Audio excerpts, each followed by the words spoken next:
আচ্ছা, আপনি যদি সেলসে চাকরি করে থাকেন তাহলে এই একটা বিষয় আপনি নিশ্চয়ই জানেন যে মাসের শুরুতে টার্গেট একটা সংখ্যা, কিন্তু মাসের শেষ দিকে এসে সেই সংখ্যাটাই মোটামুটি চাকরি থাকবে কি থাকবে না বা আপনার সাস্টেনেবিলিটির একটা প্রশ্ন হয়ে দাঁড়ায়। বাংলাদেশে এই বিষয়টা নিয়ে একটা গবেষণা আছে। ২০১৬ সালে করা একটা গবেষণায় চট্টগ্রামে বিভিন্ন লাইফ ইন্স্যুরেন্স কোম্পানির ৫০ জন ফাইন্যান্সিয়াল অ্যাসোসিয়েটের উপরে জরিপ করা হয়। গবেষণার ফলাফল বলছে সেলস টার্গেট পূরণ করতে গিয়ে তারা extreme level of job stress অনুভব করেন। আর এই স্ট্রেসের সবচেয়ে বেশি দেখা যাওয়া প্রভাবগুলো হচ্ছে মাথা ব্যথা, ঘুমের সমস্যা, অতিরিক্ত টেনশন বা অ্যাগ্রেসিভ বিহেভিয়ার। অর্থাৎ টার্গেটের চাপ শুধু অফিসের পারফরমেন্সের রিপোর্টে আটকে থাকছে না, সেটা একজন মানুষের শরীর, ঘুম এবং আচরণেও প্রভাব ফেলছে। গবেষণাটিতে আরো দেখা যায় স্ট্রেসের গুরুত্বপূর্ণ কারণগুলোর মধ্যে ছিল ম্যানেজমেন্ট সাপোর্টের ঘাটতি এবং দ্রুত কাজ করার চাপ।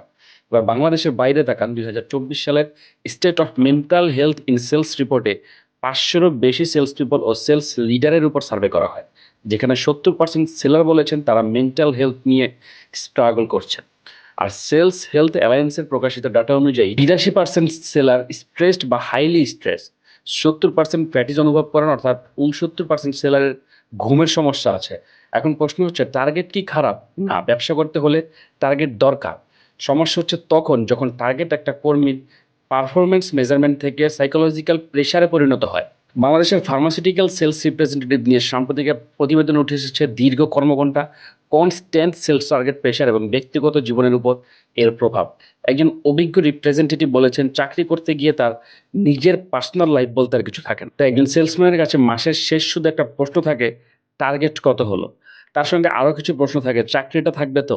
এই মাসের স্যালারি কমিশন ঠিকভাবে পাবো তো? পরিবারকে সময় দিতে পারলাম তো?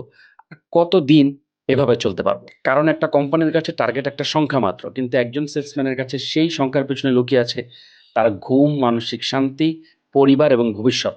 টার্গেট পূরণ করুন, অবশ্যই পূরণ করা দরকার, কিন্তু মানুষটাকেও যেন টার্গেটের নিচে চাপা পড়ে যেতে না হয়।